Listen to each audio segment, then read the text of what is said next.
Production management हमने चालू किया था जिसमें वर्क स्टडी के बारे में पढ़ा था। ओके, उसके बाद अपन कैपेसिटीज और कैपेबिलिटी के बारे में पढ़ेंगे कि कैपेसिटी क्या होता है और कैपेबिलिटी क्या होता है।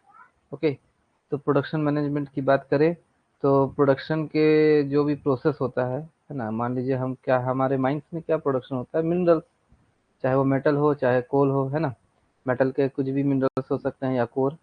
तो उस कोल को अपना निकालने के प्रोसेस में, है ना, जो भी अपना एक्टिविटी होता है उनको मैनेज करना क्या कहलाता है, प्रोडक्शन मैनेजमेंट, जो हमने पढ़ा था। Okay, the process of managing all the activities related to development of products और सर्विसेज, है ना।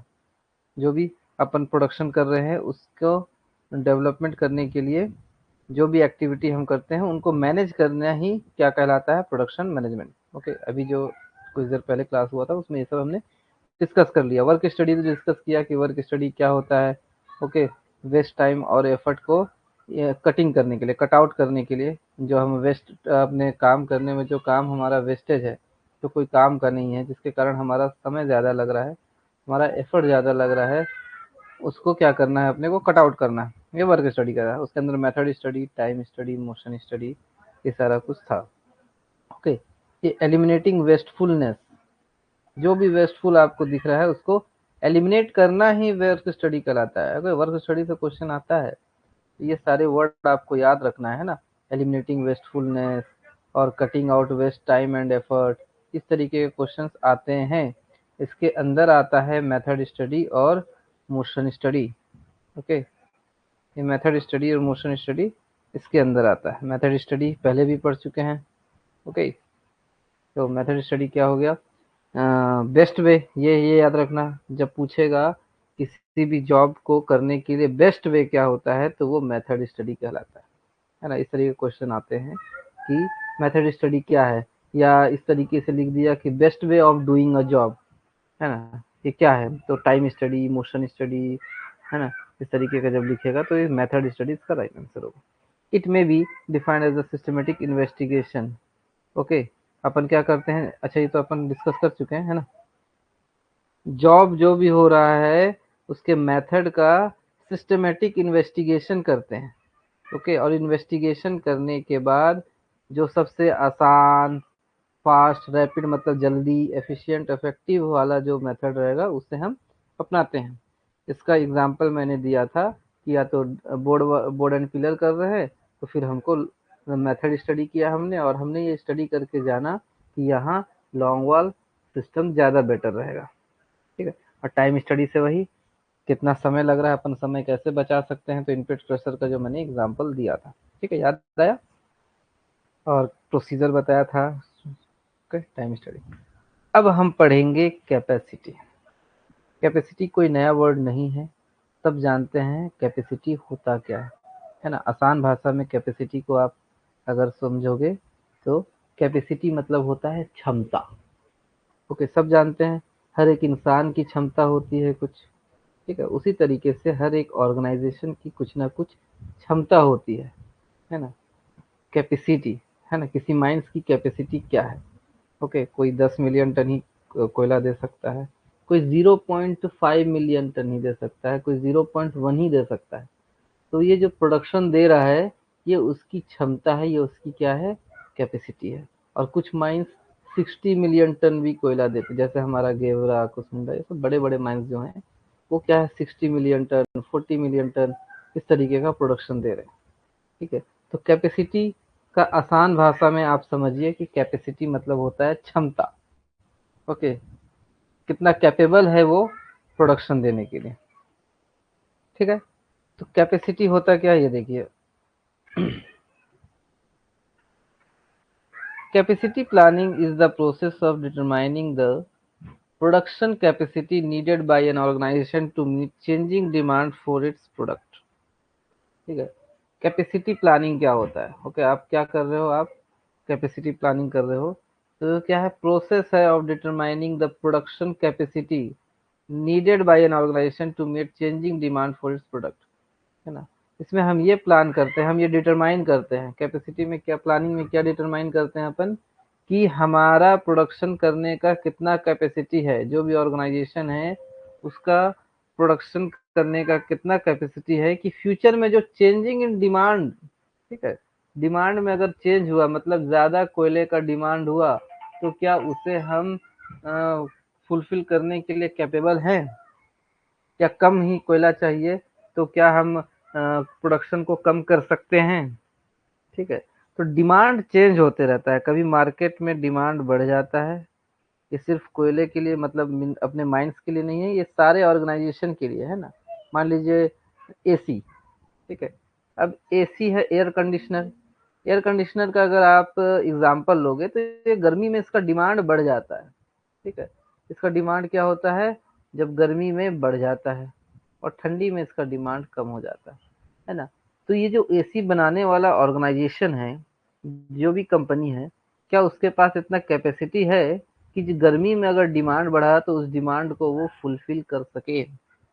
ओके, तो कैपेसिटी प्लानिंग यही होता है कि हम डिटरमाइन करते हैं कि जो हमारा प्रोडक्शन कैपेसिटी है ऑर्गेनाइजेशन का, वो डिमांड के साथ उसको फुलफिल कर पाएगा कि नहीं, मीट कर पाएगा कि नहीं।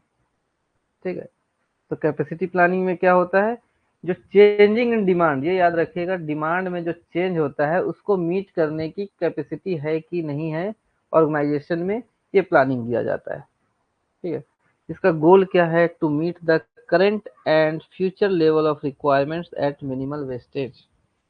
ठीक है, ये कैपेसिटी प्लानिंग करने का जो गोल है वो क्यों किया जाता है, ताकि करंट मतलब जो अभी प्रेजेंट में सिचुएशन है और फ्यूचर में कितना डिमांड रहेगा उसको अपन ध्यान में रखते हुए अपना कैपेसिटी बनाते हैं।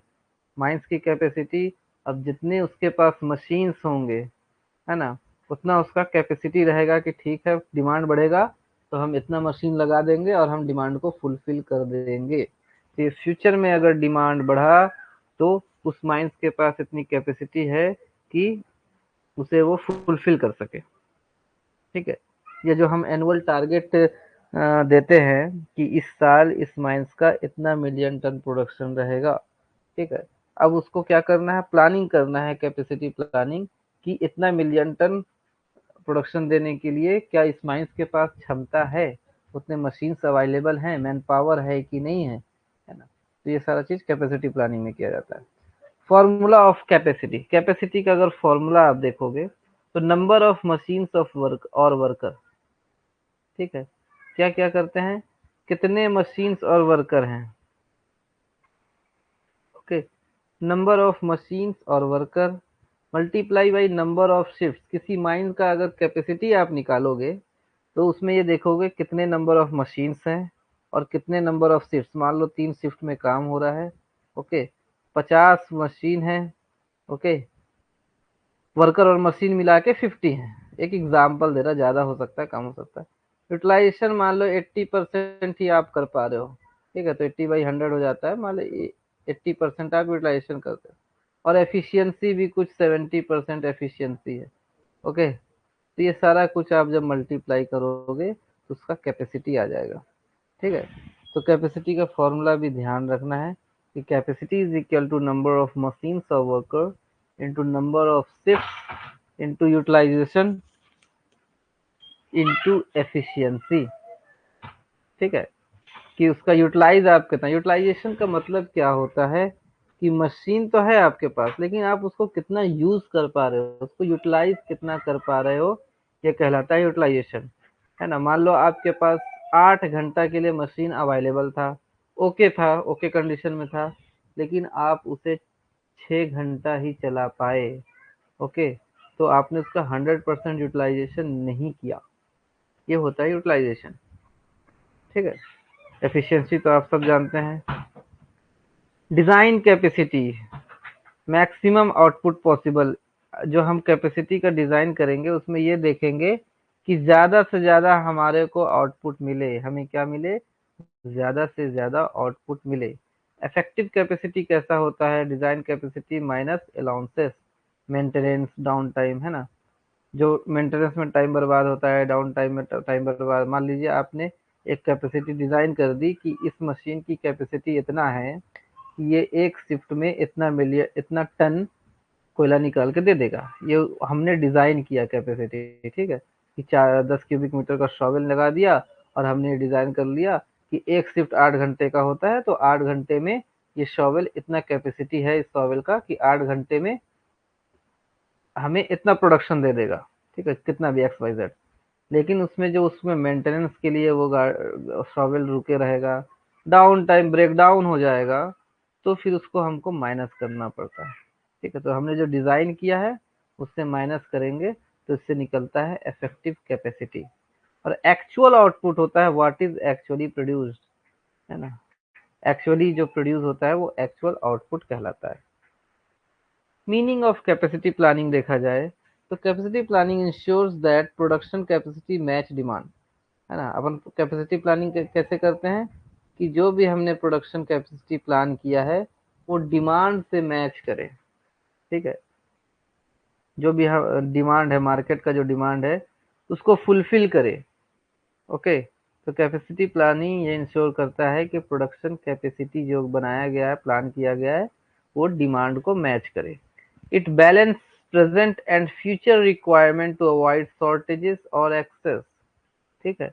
जो फ्यूचर में जो रिक्वायरमेंट है, फ्यूचर में उसका, जैसे एसी का फ्यूचर गर्मी ठंडी में क्या है, डिमांड घट जाता है, तो क्या हो जाता है, एक्सेस ना हो जाए, ओके। ऐसा आप प्लानिंग बनाओगे कैपेसिटी प्लानिंग कि अगर डिमांड घटा तो वो एक्सेस में ना बन जाए, और अगर डिमांड बढ़ा तो उसका शॉर्टेज ना हो जाए। दोनों चीजों को ध्यान देना पड़ेगा, ठीक है। तो ये क्या बैलेंस करता है, कैपेसिटी प्लानिंग करके हम क्या बैलेंस करते हैं, प्रेजेंट में भी और फ्यूचर में जो रिक्वायरमेंट है, ठीक है, उसको बैलेंस करते हैं। प्रेजेंट में जो अभी रिक्वायरमेंट है और फ्यूचर में जो रिक्वायरमेंट आएगा, जो डिमांड आएगा, उसको अपन बैलेंस करते हैं, ताकि अगर ज़्यादा डिमांड है तो शॉर्टेज ना हो जाए, और कम डिमांड है तो एक्सेस में हमारा प्रोडक्शन ना हो जाए, वरना हमें क्या होगा, उसे रखने में एक क्या होगा, हैंडलिंग कॉस्ट बढ़ जाएगा, है ना। हैंडलिंग कॉस्ट, जगह नहीं रहेगा उसको रखने का।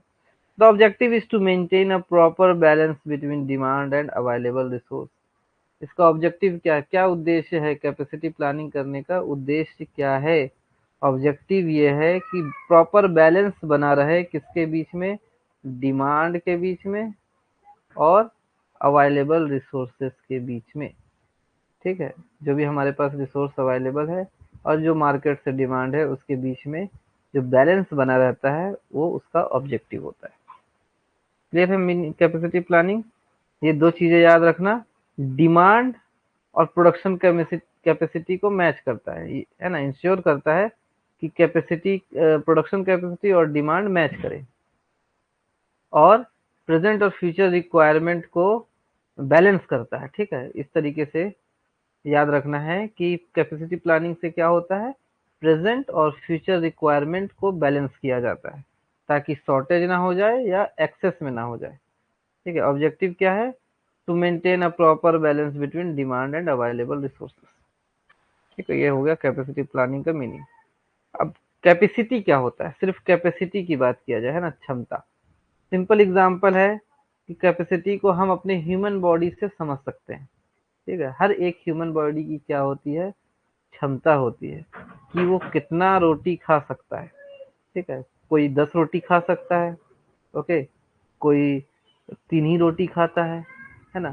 तो ये क्या है, हर एक ह्यूमन बॉडी की क्षमता अलग अलग होती है, सबका कैपेसिटी अलग अलग होता है। तो अगर हम इसे आसान भाषा में समझे तो कैपेसिटी क्या होता है, ह्यूमन बॉडी से अगर हम समझे तो सबका अलग अलग खाने का क्षमता है।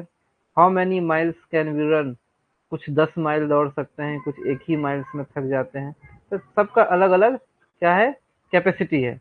How long can we stand, कुछ 10 मिनट ही खड़े हो सकते हैं, कोई घंटों घंटों पर खड़ा रह जाता है ना। तो ये सबका अलग अलग कैपेसिटी है।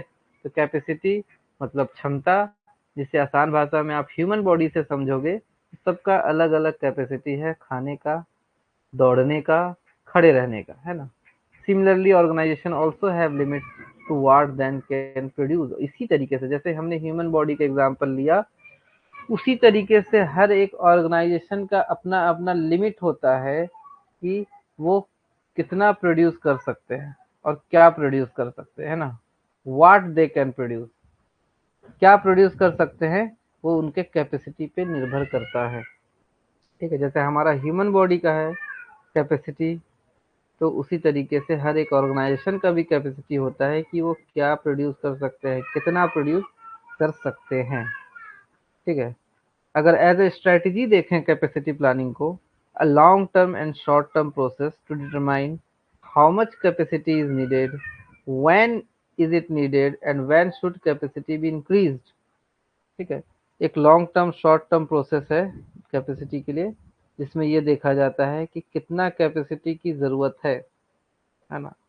मतलब ये कैसे पता चलेगा, जो डिमांड के हिसाब से, मार्केट से जितना डिमांड आएगा उतना आप ऑर्गेनाइजेशन का कैपेसिटी वो करोगे, कंफर्म करोगे कि हाँ इतना कैपेसिटी होना चाहिए। ठीक है, long term short term process किया जाता है इस क्या डिटरमाइन करने के लिए कि how much capacity is needed. आप माइंस का कैपेसिटी कैसे नीड करोगे।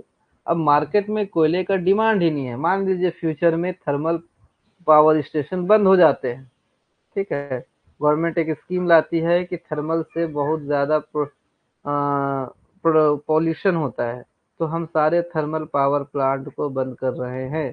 तो अल्टरनेटिव कुछ गवर्नमेंट लाएगी, या तो hydro thermal power, sorry hydro electric power जो पानी से बिजली बनता है वो लाएगी, यूरेनियम, ये सब कुछ अल्टरनेटिव लाएगी गवर्नमेंट।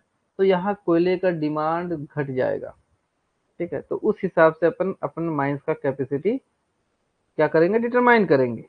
तो अभी अच्छा अपना डिमांड है, तो हम उस हिसाब से अपने माइंस का चाहते हैं कि मैक्सिमम कैपेसिटी रहे, है ना, जितना पॉसिबल।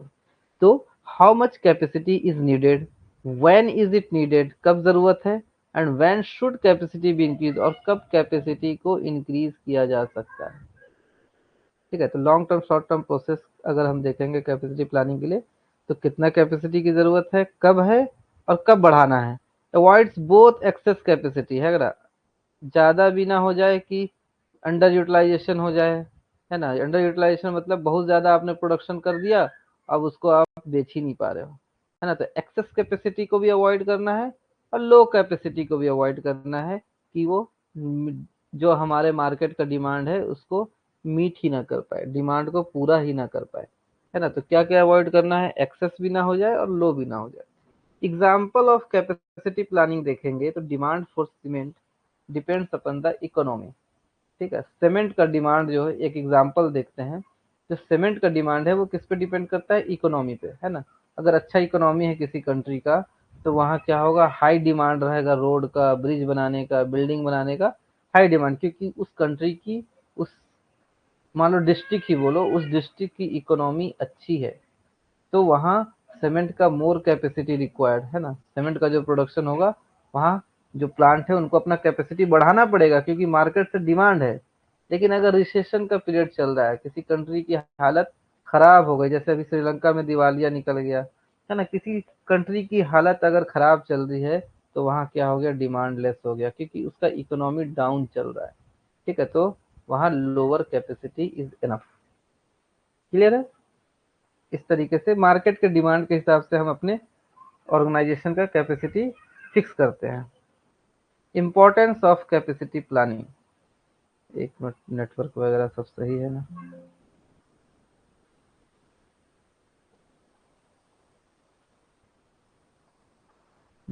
कभी कभी ना नेटवर्क चला जाता है, कुछ ऐसा कंडीशन आएगा ना, तो आप व्हाट्सएप में मैसेज करा करोगे, है ना। चलिए कंटिन्यू करते हैं। इम्पोर्टेंस क्या है, कैपेसिटी प्लानिंग का इम्पोर्टेंस क्या है, क्यों जरूरी है कैपेसिटी प्लानिंग। क्योंकि कैपेसिटी प्लानिंग इसलिए जरूरी है ताकि आपका फ्यूचर डिमांड को मीट कर सके। आपने कैपेसिटी प्लानिंग ही नहीं किया और फ्यूचर में अचानक से डिमांड बढ़ गया, तो क्या होगा, आपकी माइंस की उतनी क्षमता ही नहीं है, आपके पास उतना मशीन ही नहीं है कि आप, मैन पावर ही नहीं है कि मार्केट के डिमांड को पूरा कर सको। ठीक है, तो कैपेसिटी प्लानिंग इसलिए ज़रूरी है ताकि फ्यूचर में अगर डिमांड बढ़े तो आप तैयार रहें कि हाँ हमारे पास इतना कैपेसिटी है कि हम इस डिमांड को फुलफिल कर सकते हैं। इसलिए कैपेसिटी प्लानिंग ज़रूरी है ताकि आपको अपनी क्षमता पता रहे कि हाँ इतना तो मैं दे सकता हूँ। ठीक है, इसलिए कैपेसिटी प्लानिंग ज़रूरी है। Helps in preparing the budget, budget prepare करने में ये हेल्प करता है। Okay, monitoring cost, monitoring cost और competitive advantage. Long term competitive advantage क्या होता है, कि आप मार्केट में कंपटीशन में बने हुए हो। अब दो ऑर्गेनाइजेशन है, मान लो सीमेंट का ही एग्जांपल लेते हैं, दो सीमेंट का प्लांट है, एक के पास अच्छा कैपेसिटी है, भले अभी डिमांड लो चल रहा है, लेकिन उसके पास इतना कैपेसिटी है कि डिमांड बूम करेगा तो वो उस फुलफिल कर सकता है ना। तो कॉम्पिटिटिव एडवांटेज रहता है कि आप हमेशा फुलफिल करने के लिए तैयार रहोगे, तो आप कंपटीशन में बने रहोगे। और लॉन्ग टर्म सस्टेनेबिलिटी, ठीक है, ये सब इंपॉर्टेंस है कैपेसिटी प्लानिंग का। Ability to meet future demand है ना, अब इसको डिटेल में पढ़ते हैं। पहला क्या था, ability to meet future demand, जो इंपॉर्टेंस है कैपेसिटी प्लानिंग का। तो फ्यूचर डिमांड को सॉरी फ्यूचर डिमांड को फुलफिल करने का जो एबिलिटी रहता है वो किसके ऊपर डिपेंड करेगा, forecast demand in the near future. मतलब आप पहले से आकलन लगाओगे। फोरकास्ट मतलब पहले क्या करते हैं अपन, फोरकास्ट मतलब क्या होता है कि अपन फ्यूचर में क्या होगा उसको एज्यूम करते हैं, है ना। तो forecast demand in the near future, तो कैसे आप फ्यूचर डिमांड के लिए तैयार रहोगे, जब आपको आगे का पता होगा कि आगे हाँ बढ़ने वाला है। Ensure that the company can meet future requirements, okay, आप ये इंश्योर हो गए कि फ्यूचर में अगर डिमांड बढ़ेगा तो उसको हम फुलफिल कर सकते हैं। प्रोवाइड्स अ कम्पिटिटिव एज, है ना, जो भी आपके कंपटीटर रहेंगे उसको आप कंपटीशन दे सकते हो। यह है ability to meet future demand. दूसरा, helps in preparing the budget, ठीक है, बजट प्रिपेयर करने में कैसे हेल्प करेगा। Identifies requirements of manpower equipment and tools, जब आपको अपना कैपेसिटी फ्यूचर का पता है कि फ्यूचर में डिमांड बढ़ने वाला है तो मुझे अपने माइंस का इतना कैपेसिटी रखना है, तो उस हिसाब से आप अपना मशीनरी रखोगे, है ना, एच इतना एच उस हिसाब से रखोगे। मैन पावर, जो टूल्स होते हैं वो सारा कुछ आप कैपेसिटी फ्यूचर डिमांड के हिसाब से रखोगे, है ना, इसीलिए आप कैपेसिटी प्लानिंग करते हो। तो उस हिसाब से आप अपना बजट रखोगे, है ना। अब आपने छोटे छोटे इक्विपमेंट एच लिए ही नहीं, छोटे छोटे मशीन से काम चला रहे हो और अचानक से डिमांड बढ़ गया, तो वहां आप उसे फुलफिल नहीं कर पाओगे। Health estimate cash needed to fulfil requirements, है ना, बजट के लिए। और ये क्या करता है कि कितना कैश हमारे पास रहना चाहिए ताकि रिक्वायरमेंट को हम फुलफिल कर सके। और इम्पोर्टेंट फॉर एक्यूरेट बजटिंग, जो भी आप एक्यूरेट बजट बनाओगे उसके लिए ये इंपॉर्टेंट है। मॉनिटरिंग कॉस्ट देखें तो ensures balance between capacity and demand, ठीक है। एक्सेस कैपेसिटी, अगर बहुत ज़्यादा आपने प्रोडक्शन कर लिया, एक्सेस कैपेसिटी कर लिया, तो अंडर यूटिलाइजेशन ऑफ रिसोर्सेस हो जाता है ना, जो प्रोडक्शन आपने हुआ उसका आप यूटिलाइज नहीं कर पाए। और लो कैपेसिटी हुआ तो आपने डिमांड को पूरा ही नहीं कर पाओगे। Both situation increase cost and reduce profit, ठीक है, इसलिए कॉस्ट को मॉनिटर किया जाता है इसमें। competitive advantage, proper capacity, ability to beat competition, है ना, जो कंपटीशन मार्केट में रहेगा उसको आप बीट कर सकते हो। मार्केट डिमांड को आप पूरी फुलफिल कर सकते हो efficiently. Quality and speed of service add to competitiveness, आप मार्केट में तब कंपटीशन में बने रहोगे जब आप अच्छी क्वालिटी दोगे और सर्विस पूरा दोगे, है ना, स्पीड, अच्छा सर्विस दोगे, है ना। ये नहीं कि आपने ऑर्डर ले लिया और उसे फुलफिल ही नहीं कर पा रहे हो, इसलिए competitive advantage. Impact in the long run, good capacity planning ensure survival in the long term, मतलब आपका अच्छा से कैपेसिटी प्लानिंग आप किए रहोगे तो कभी भी डिमांड बढ़ा तो आप उसे फुलफिल कर दिए, तो आप सर्वाइवल करोगे मार्केट में लंबे समय तक। Builds confidence and stability, confidence बनेगा और स्टेबल रहोगे मार्केट में। Avoids disruptions due to excess और इनसफिशिएंट कैपेसिटी, है ना, आपका कंपनी कभी डिस्टर्ब नहीं होगा। ओके, तो ये सारा कुछ क्या था, इम्पोर्टेंस था कैपेसिटी प्लानिंग जरूरी क्यों है। अब हम देखते हैं strategies, steps in capacity planning, क्या क्या करते हैं हम, है ना, कैपेसिटी प्लानिंग के लिए हम क्या क्या स्टेप्स बनाते हैं, कैसे बनाते हैं, है ना, कैपेसिटी प्लानिंग। सबसे पहले तो एग्जिस्टिंग कैपेसिटी को असेसमेंट आप करते हो, है ना, कि आपके माइंस का कितना एग्जिस्टिंग कैपेसिटी है। अभी आपके माइंस का 5 मिलियन टन ही कैपेसिटी है, ये आपने उसका अब असेसमेंट करोगे। दो तरीके से कर सकते हो, इनपुट मेथड से, है ना, कि इनपुट मेथड, इनपुट मतलब क्या हो गया, कितने मशीनरी है आपके पास, ओके, कितने मैन पावर हैं आपके पास, इस तरीके का आप इनपुट मेथड देखोगे, जो आप इनपुट लगा रहे हो है ना। वैसे सर्विस सेक्टर का देखा जाए तो एग्जांपल दिया है, एयरलाइन अपना असेसमेंट करेगा तो देखेगा मेरे एयरलाइंस में कितने सीट है, डिमांड बढ़ गया, लोग एरोप्लेन से ज़्यादा जर्नी करने लगे, है ना, तो वो अपना सीट्स बढ़ाएगा।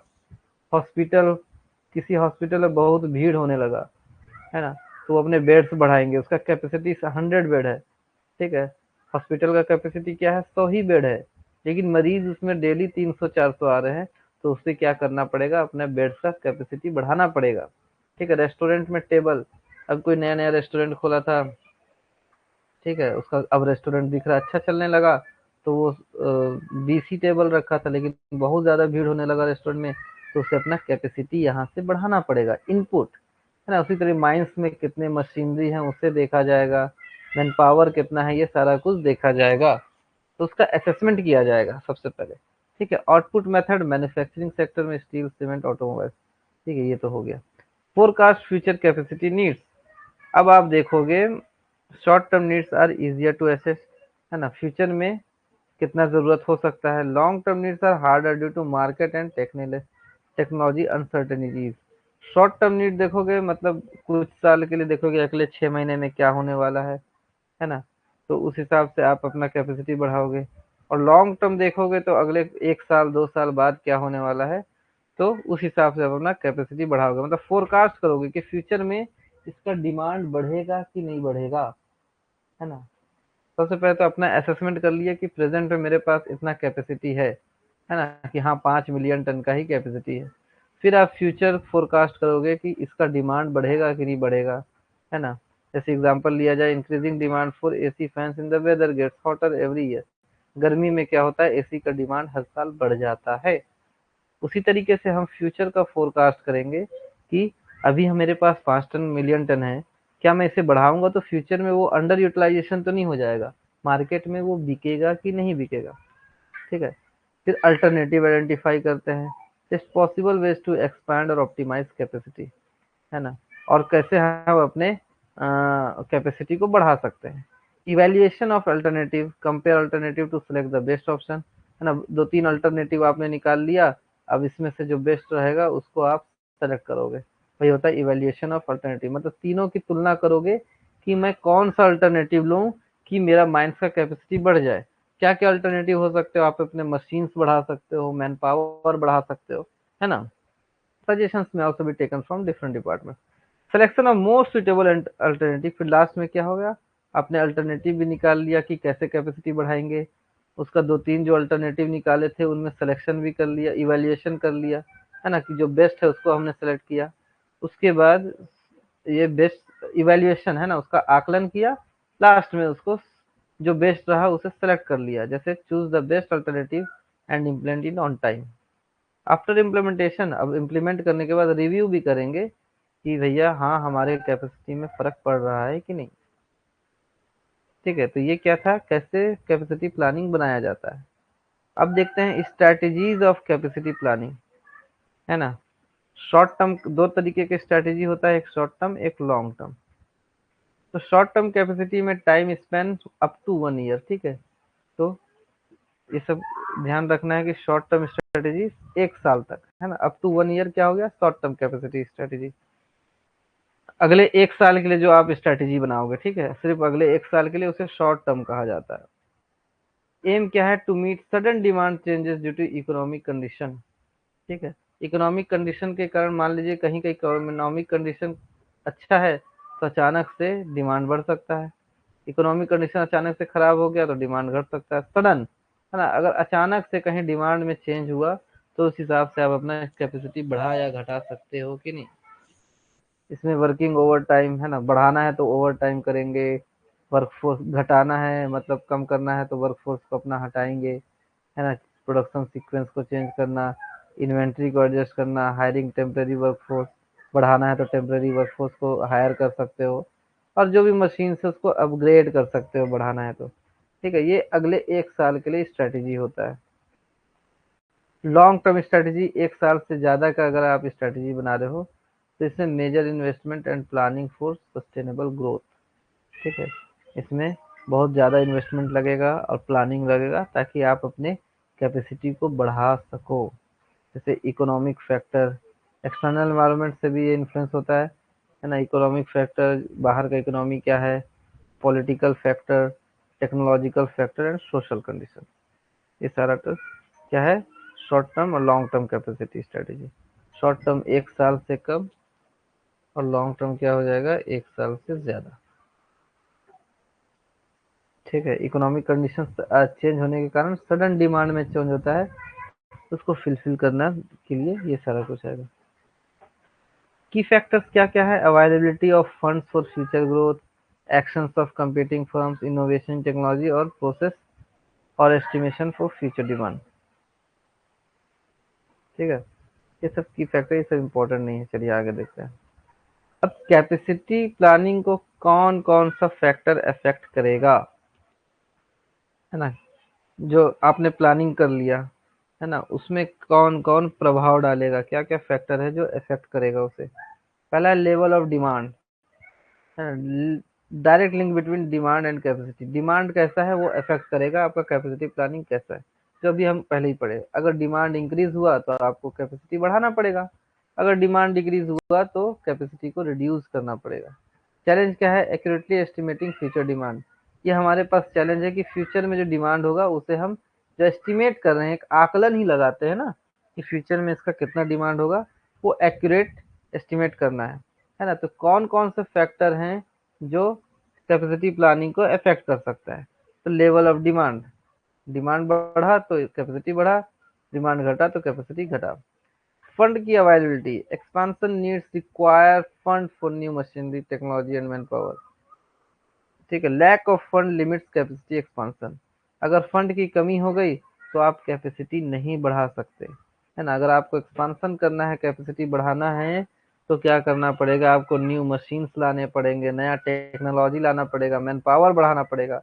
अब आपके पास फंड ही नहीं है तो वो किस में अफेक्ट करेगा, कैपेसिटी प्लानिंग में अफेक्ट करेगा। ठीक है, डिमांड अफेक्ट करता है और पैसा, फंड अफेक्ट करता है। ह्यूमन फैक्टर देखा जाए तो अब कैपेसिटी बढ़ाना है तो आपको ट्रेनिंग देना पड़ेगा, है ना। एक्सपीरियंस एम्प्लॉयज चाहिए आपको, एम्प्लॉय को मोटिवेशन करना है। लीडरशिप स्टाइल ऑफ मैनेजर अगर अच्छा नहीं है तो वो कैपेसिटी प्लानिंग पे अफेक्ट करेगा। अब्सेंट बहुत हो रहे हैं हमारे वर्कर तो वो कैपेसिटी प्लानिंग पे अफेक्ट करेगा, है ना। अगर एक्सपीरियंस एम्प्लॉय नहीं है तो वो भी कैपेसिटी प्लानिंग पे अफेक्ट करेगा। मोटिवेटेड एम्प्लॉय नहीं है तो भी आप कैपेसिटी नहीं बढ़ा सकते अपने माइंड का। ठीक है, तो हो गया, डिमांड के ऊपर फर्क पड़ता है, फंड से फर्क पड़ता है और ह्यूमन फैक्टर से फर्क पड़ता है। और क्या है, एक्सटर्नल फैक्टर। एक्सटर्नल फैक्टर ये है competition in the market, competition, दो माइंस है। ठीक है, अभी तो कोल इंडिया ही सब खरीदता है, लेकिन मान लो वो चीजें आ जाएगी जो अपना कमर्शियल माइनिंग चालू हुआ है तो कहीं से भी कोयला कोई भी खरीद सकता है। ओके, जब ये चालू हो जाएगा तो क्या होगा, कंपटीशन आ जाएगा, हम कोयले की बात करें तो, है ना।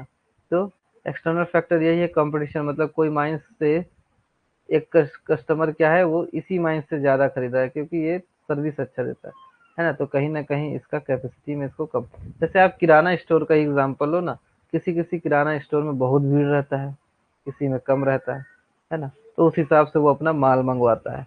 तो मार्केट में कंपटीशन भी कैपेसिटी पे फर्क डालता है। पॉल्यूशन कंट्रोल रेगुलेशन से, सेफ्टी रिक्वायरमेंट से, टेक्नोलॉजिकल चेंजेस से, है ना। कुछ ऐसा आप प्रोडक्ट कर रहे हो जैसे कोयला ही, कि पॉल्यूशन कंट्रोल के कारण आपको क्या किया जाएगा, क्लियरेंस नहीं मिलेगा तो आपको अपना कैपेसिटी घटाना पड़ेगा, अगर एनवायरमेंटल क्लियरेंस ही नहीं मिला तो, है ना। Size of facility, small facility limits future expansion and machine installation, large facility easier expansion but may lead to higher wear and tear cost. Operational factor क्या है, operational factor related to organisational activities from production to after sales. ठीक है, cell करने के बाद जो organisational का activity है वो, जैसे when to order raw material. ठीक है, रॉ मटेरियल ये हमारे में तो काम नहीं आता है कि जो हमारे मशीन से उसे हम कब ऑर्डर करें। ठीक है, कितने हमको इन्वेंट्री रखना चाहिए। Okay, production scheduling and idle time, production का जो शेड्यूल है 3 शिफ्ट में करेंगे, कब उसका आइडल टाइम करेंगे, सब ऑपरेशनल फैक्टर है। Storage capacity of final product, अब आप धगाधक कोयला निकाल लिए और इतना ज्यादा कोयला रखने के पास लिए आपके पास कोल यार्ड ही नहीं है, तो स्टोरेज कैपेसिटी नहीं है। ये सारा कुछ क्या करेगा, आपके कैपेसिटी को अफेक्ट करेगा।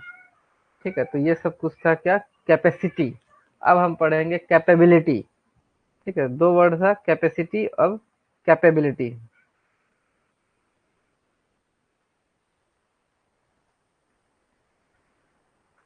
तो कैपेसिटी समझ में आ गया, क्षमता से समझिए कैपेसिटी, है ना, कि कौन मार्केट डिमांड को फुलफिल कर सकता है। एक ये लाइन याद रखिएगा कि मार्केट के डिमांड को फुलफिल करना ही कैपेसिटी प्लानिंग कहलाता है। अब कभी मार्केट हाई हो सकता है, वहां डिमांड बढ़ सकता है, और कहीं मार्केट कम रहता है ना, तो वहाँ डिमांड घटता है। तो दोनों ही कंडीशन में हमारा जो ऑर्गेनाइजेशन है वो फुलफिल करने के लिए तैयार हो। ओके, ये याद रखिएगा, capacity, number of machines workers, number of shift, utilisation and efficiency. ठीक है, तो ये सारा कुछ क्या था, कैपेसिटी। अब हम पढ़ेंगे कैपेबिलिटी।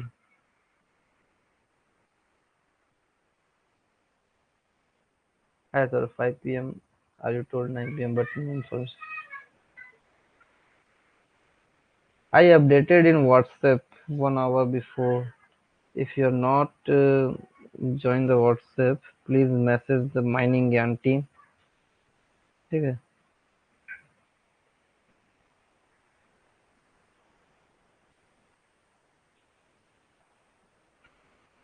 सॉरी अगर WhatsApp में आप नहीं जुड़े हो तो आप WhatsApp में जुड़ जाइए, वहाँ सारा अपडेट आता है।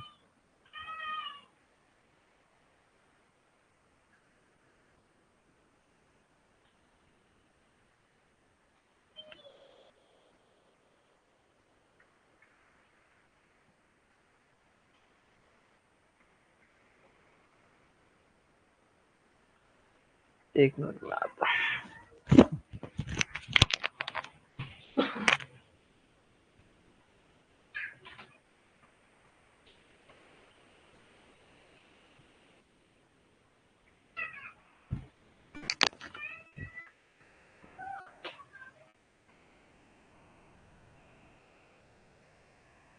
चलिए कंटिन्यू करते हैं कैपेबिलिटी। ठीक है, एक तो है कैपेसिटी कि हाँ चलो मैं बोल दिया कि चलो मैं 10 रोटी खा लूंगा, लेकिन क्या मैं वो उतना कैपेबल हूँ। तो ये जो कैपेबल होता है ना, वो कैपेबिलिटी इससे आप समझिए ना, बस बोल देना कि हाँ 10 रोटी खा लूंगा, लेकिन एक्चुअल में 10 रोटी खाना, ये क्या हो जाता है, कैपेबिलिटी। क्लियर है, कैपेसिटी और कैपेबिलिटी में अंतर समझिए कि एक होता है 10 रोटी खा लूंगा, ठीक है, इतना मैं क्षमता रखता हूँ, लेकिन कैपेबिलिटी क्या हो जाती है कि एक्चुअल में मैं 10 रोटी खा लिया, ये मेरी कैपेबिलिटी है। ठीक है, डेफिनेशन देखा जाए अगर, ऑर्गेनाइजेशन के बेसिस पे देखा जाए, ऑर्गेनाइजेशनल कैपेबिलिटी क्या होता है। Organizational capability is the ability to an organization to utilize its resources effectively, है ना, जो भी उसके पास रिसोर्सेस हैं उसको इफेक्टिवली यूटिलाइज करना ही क्या कहलाता है, organisational capability is the ability of an organisation, किसी भी ऑर्गेनाइजेशन का ability to utilise its resource effectively, जो भी उसके पास रिसोर्सेस है। जैसे मान लीजिए मैंने 42 क्यूबिक मीटर का शॉवेल ले आया और 240 टन के डंपर मेरे माइंस में चल रहे हैं, तो जब मैं उसे इफेक्टिवली यूटिलाइज कर पाऊंगा, है ना, उसको जितना आप यूटिलाइज करोगे इफेक्टिवली, है ना, वो जो मेरे अंदर एबिलिटी है वो ऑर्गेनाइजेशन का कैपेबिलिटी कहलाएगा। ठीक है, तो जो रिसोर्सेस है उसको यूटिलाइज करने के एबिलिटी को क्या कहते हैं, कैपेबिलिटी। क्लियर हुआ, रिसोर्स को यूटिलाइज करने के एबिलिटी को, ठीक है, अगर हम उस इतने एबल हैं कि जो भी रिसोर्सेस है उसको यूटिलाइज कर लें, वो कैपेबिलिटी। अब मान लीजिए जो मैंने एग्जांपल दिया कि मैंने 42 क्यूबिक मीटर का शॉवेल तो ले आया, ठीक है, 42 क्यूबिक मीटर का शॉवेल तो है, लेकिन इसको हम यूटिलाइज नहीं कर पा रहे हैं, तो ये हमारी क्या हो जाएगा, अनकैपेबल हो जाएंगे हम, है ना, मतलब हम इसको यूटिलाइज करने के लिए कैपेबल नहीं है। ठीक है, तो ये वर्ड याद रखिए, ability of organisation utilise its resources, है ना, जो भी रिसोर्स है उसको यूटिलाइज करने के एबिलिटी को कैपेबिलिटी कहते हैं। डेफिनेशन से क्वेश्चन बनते हैं, तो कैपेसिटी और कैपेबिलिटी में ये ध्यान रखिएगा, ठीक है। तो कैपेबिलिटी का क्या डेफिनेशन हो गया कि अपने रिसोर्सेस को यूटिलाइज करने की ability. It varies from one function to another with the organisation, ठीक है। ऑर्गेनाइजेशन के अंदर एक फंक्शन से दूसरे फंक्शन में क्या होता है, ये वेरी करता है। Understanding capability is crucial for effective decision making, ठीक है।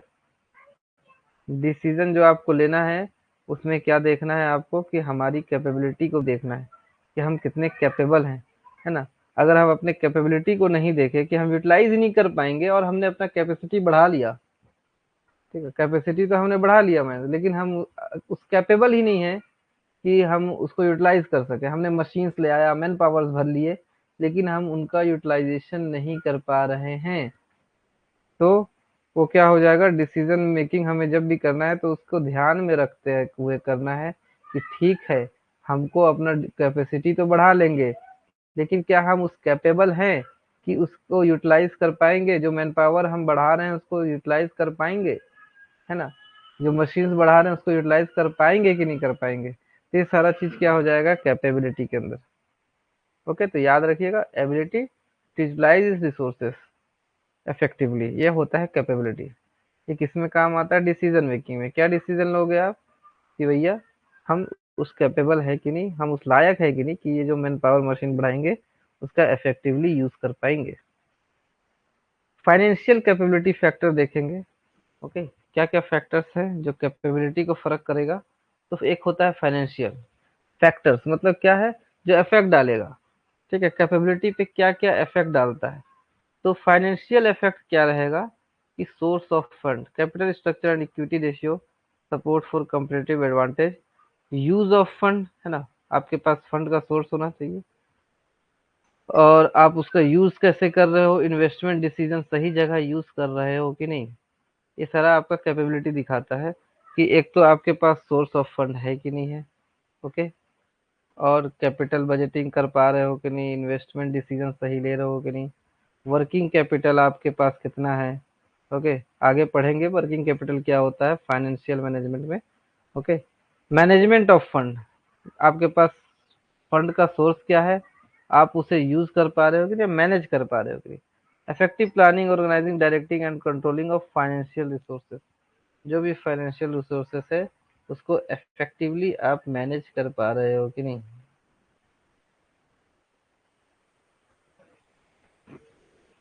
ठीक है, तो ये हो जाएगा मैनेजमेंट ऑफ फंड। मतलब फाइनेंशियल कैपेबिलिटी ये होता है कि आपके पास पहले तो फंड है कि नहीं, अगर है तो आप सही जगह यूज कर रहे हो कि नहीं, उसे सही से मैनेज कर रहे हो कि नहीं, ये आपकी कैपेबिलिटी दिखाती है।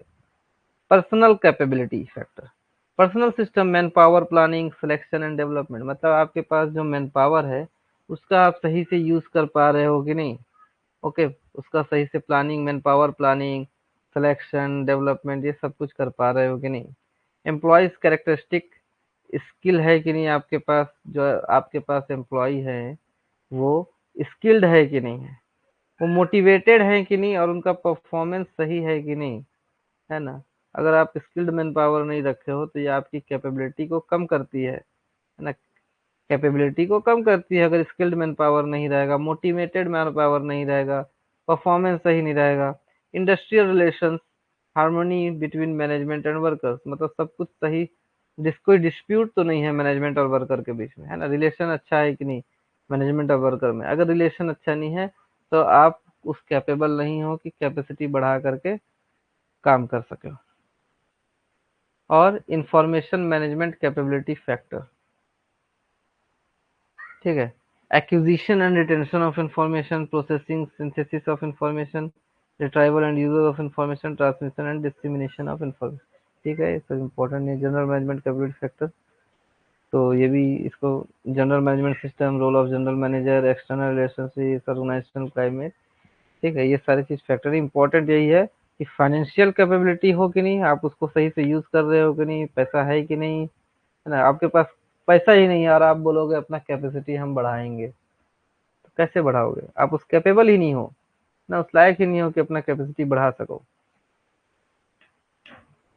मार्केटिंग कैपेबिलिटी फैक्टर भी होता है।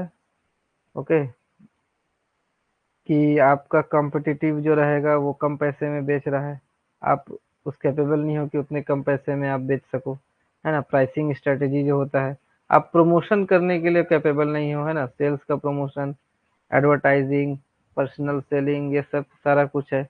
Place and market research. Okay, आप मार्केटिंग नहीं कर पा रहे हो अच्छे से अपने प्रोडक्ट का, तो ये सारा चीज फैक्टर अफेक्ट करता है। ऑपरेशंस कैपेबिलिटी फैक्टर,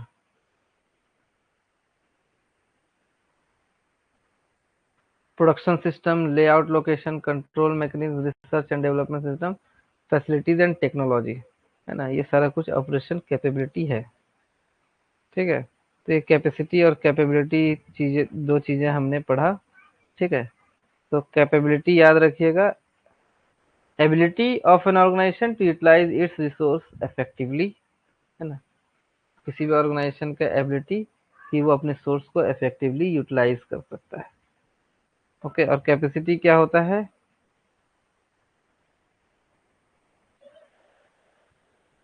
कि आप डिमांड को मैच कर पा रहे हो कि नहीं, जो मार्केट का डिमांड है उसको मैच कर पा रहे हो कि नहीं। आप अगर डिमांड फ्यूचर रिक्वायरमेंट और प्रेजेंट रिक्वायरमेंट को बैलेंस करता है ना, ताकि शॉर्टेज ना हो जाए या एक्सेस ना हो जाए। बस ये फर्क है कैपेसिटी और कैपेबिलिटी में। ठीक है, इसके बाद हम कल पढ़ेंगे प्लानिंग, प्रोडक्शन प्लानिंग। ठीक है, कल।